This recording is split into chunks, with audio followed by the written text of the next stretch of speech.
पहुंचेंगे, ये कहा था। मैंने बात की टेंट वाले के साथ, जो काम करने वाला व्यक्ति कह रहा भाई हमको तो 10,000 कुर्सियों की पेमेंट मिली है। तो मैंने कहा रिबेट दी है क्या आपने केजरीवाल साहब को? तो जो झूठ का पुलिंदा और उनकी असलियत अभी अध्यक्ष जी ने, सचदेवा जी ने आपके सामने रखी है। पेट्रोल के दाम बढ़ गए तो उससे हर चीज के दाम बढ़ जाते हैं। पहले तो आपको मैं जानकारी में दूं कि पेट्रोल के दाम जो आज सिब्बल साहब को साथ बैठाकर वो प्रेस कर रहे थे और कांग्रेस को गलबैयां कर रहे हैं, हमारे साथ समर्थन दे दो, समर्थन ले लो, उसी कांग्रेस के जमाने में 2004 में जब अटल बिहारी वाजपेयी की सरकार गई थी, 36 रुपए लीटर पेट्रोल हुआ करता था। 14 में जब मोदी साहब आए तो पेट्रोल की कीमत 78 रुपए लीटर थी, 36 से 78 थी। आज तो 78 से 91 हुई है केवल, और वो भी कोविड के कारण, यूक्रेन रसिया युद्ध के कारण। और पेट्रोल बेशर्मी की हद देखिए। हमारे कहावत है देहात में कि भैंस अपने रंग को देखती नहीं और छाते को देखकर बिदकती है। आज ही पंजाब में वेट बढ़ाया 92 पैसे पेट्रोल पर, आज ही पंजाब के लोगों का। किस मुंह से आप कह रहे हो कि पेट्रोल के दाम बढ़ रहे हैं? और कंपेयर करिए कपिल सिब्बल के साथ कि कांग्रेस के जमाने में 36 से 78 पेट्रोल के दाम हुए थे, तब बढ़े थे या अब बढ़े थे। और 18 करोड़ रुपया मनु सिंघवी को आपने भ्रष्टाचार के मुकदमे लड़ने में दिए। ये क्या केजरीवाल साहब के बाबू के पैसे थे क्या? ये दिल्ली की जनता के वही टैक्स पेयर के पैसे जो माचिस भी खरीदते तो टैक्स देते हैं अपने करप्शन, अपने झूठे कुकर्म को ढकने के लिए। और वो वीडियो हर चैनल के पास होगी, कपिल सिब्बल जिसमें भ्रष्ट आदमी थे। मेरा निवेदन है मीडिया के बंधुओं से, वो आज देश के लोगों को, दिल्ली के लोगों को चैनल जरूर दिखाएं जहां वो एक तरफ आज कसीदे पढ़ रहे थे और सत्ता में आने से पहले कपिल सिब्बल की क्या ईमानदारी का बखान कर रहे थे कि वो ईमानदार हैं, चोर हैं, भ्रष्ट हैं, बढ़िया हैं। तो जनता को इसका पता लग जाना चाहिए जी। और जो केजरीवाल साहब भ्रष्टाचार की बात करते हुए अभी अध्यक्ष जी ने कहा कि काश 2 बच्चों को आज लेकर बैठते और कहते मैंने 2 बच्चों की कसम खाई थी, मैं ये काम नहीं करूंगा, देखे मैंने कुछ भी नहीं किए।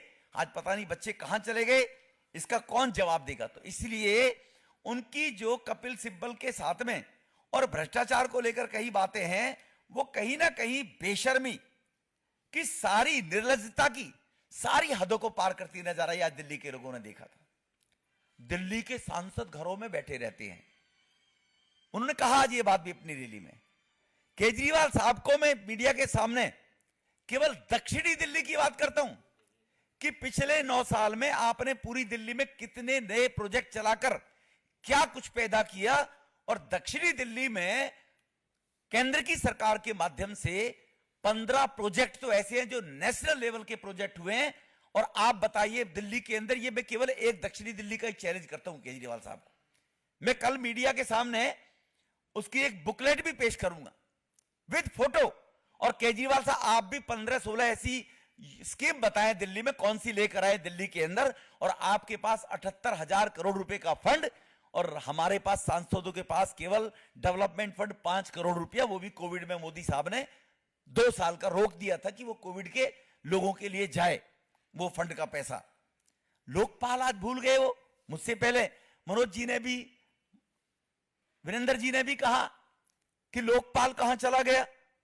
काश कुछ लोग पूछते कि लोकपाल के बारे में, तो और लोग तो उसके पास जा नहीं सकते। अब सिक्योरिटी 2-2 राज्यों की है। मीडिया के बंधु आप जरूर पूछ सकते हैं कि केजरीवाल साहब लोकपाल, जन लोकपाल का क्या कर रहे हैं? आप तो ईमानदार है, कट्टर ईमानदार है, तो जन लोकपाल कहां चला गया? जो आदमी बताएं। सतेंद्र जैन अभी 1 साल के बाद बाहर आए कुछ छुट्टी के ऊपर, बीमारी का बहाना बनाकर। सिसोदिया जी को बेल क्यों नहीं मिल रही, ये तो बताएं एक बार, कारण क्या है? कब तक आप दोष देते रहोगे केंद्र की सरकार को? और आप इतने निर्लज्ज, बेशर्म कि कोविड के अंदर एक तरफ देश के गृह मंत्री अस्पतालों में जाकर और 10,000 बेड की अस्पताल बना रहे हैं, और एक तरफ आप अपने उस कोविड के दौरान, ड्यूरिंग कोविड 1 साल 2 विजिट केजरीवाल कहीं सोशल मीडिया पर डाले कि कोविड के दौरान मैं इन 2 जगह पर गया था। अगर केजरीवाल साहब के अंदर गैरत है, कहीं ना कहीं उनकी गैरत, वैसे तो गैरतमंद आदमी है ही नहीं, गैरत है, तो दिखाए कहां 2 जगह आप गए थे। आपका तो शीश महल बन रहा था 45 करोड़ की लागत से, 20 के अंदर 19 के अंदर, जहां भी बताया अध्यक्ष जी ने, सचदेवा जी ने, कि 6 करोड़ का पत्थर, 4 लाख की पॉट, 66 लाख के पर्दे, 2.5 करोड़ की खुल जा सिम सिम, 1 ताली बजेगी लाइट बंद खुल जाएगी और 2 ताली बजेगी लाइट बंद हो जाएगी, उनको छू भी नहीं पाएंगे। दरवाजे एयरपोर्ट की तर्ज पर गरीब लोग तो जाते नहीं झुग्गी झोपड़ी के एयरपोर्ट पे, उनको तो जानकारी नहीं है कि आपके कदम 2 आगे पड़ेंगे आपके गेट खुल जाएंगे। तो आपका शीश महल बन रहा था और कोविड में दिल्ली करा रही थी, गृह मंत्री जी को दिल्ली में उतरना पड़ा। इसका भी कोई जवाब दे देते कि खांसी की वजह से नहीं आए, किसकी वजह से नहीं आए। तो इसीलिए जो घोटाले आपने किए हैं, उन घोटालों के बारे में कहीं ना कहीं तो बताते कि मैंने कोई घोटाला नहीं किया है, तो शायद अच्छा लगता कि आपको रामलीला मैदान में कुछ बोलने का हक और अधिकार है। धन्यवाद। मित्रों, हम लोगों ने कोशिश की कि वो अपना राजमहल दिल्ली की जनता को दिखाएं। हमारे कार्यकर्ताओं ने चिट्ठी लिखी, हमारे सांसदों ने लिखी, लेकिन उन्होंने कोई जवाब नहीं दिया। तो हमने उनकी एक राजमहल की एक पूरा एक मॉडल बनाकर आज लॉन्च किया है और उसको हम 70 विधानसभाओं में लेके जाके दिल्ली की जनता को दिखा रहे हैं कि देखिए इस राजमहल में क्या क्या सुविधाएं हैं, कैसे स्विमिंग पूल है, कहाँ दिल्ली के राजा उसमें विचरण करते हैं, कहाँ कहाँ पेड़ काटे हैं वो भी दिखाए हैं, और कैसे करोड़ों रुपए की गाड़ियाँ भी खड़ी हैं, कितने कमरे हैं।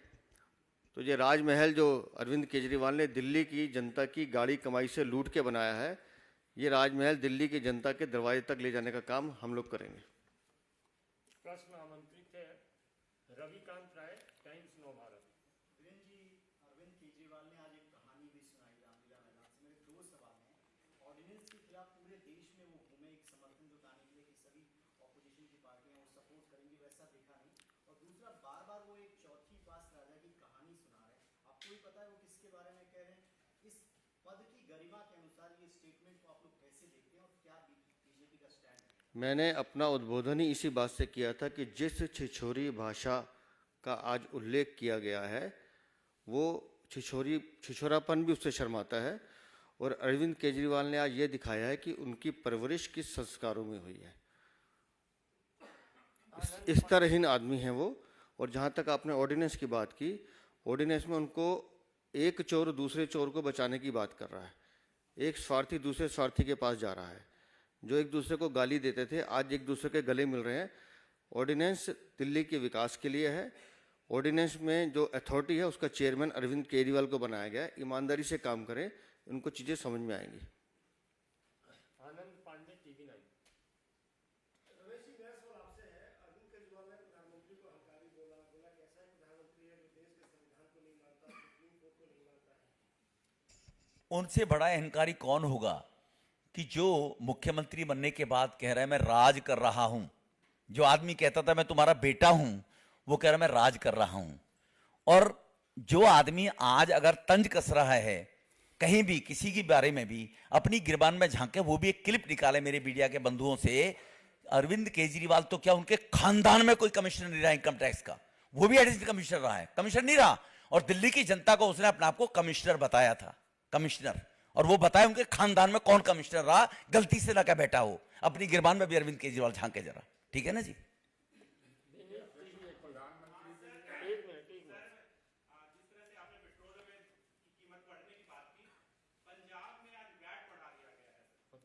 बताया रमेश जी ने कि 92 पैसे उसमें टैक्स और बढ़ा दिया गया है।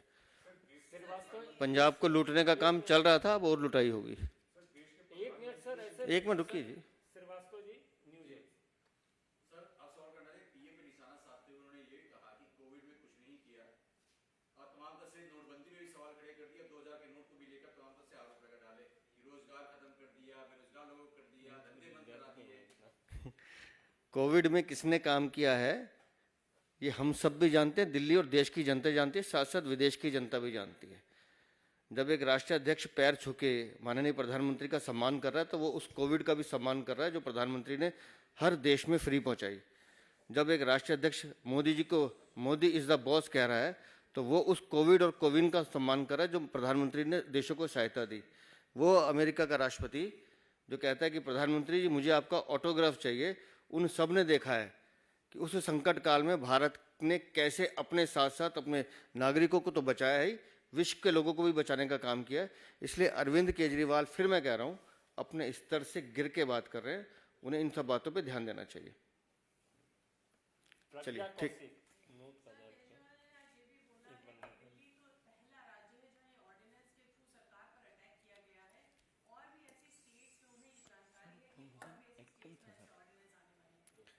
आप मुझे कोई एक राज्य बताइए जहां चीफ सेक्रेटरी को बुला के कमरे में थप्पड़ मारा जाता हो। आप मुझे कोई एक राज्य बताइए जहां महिला अधिकारी को कमरे में बुला के प्रताड़ित किया जाता हो।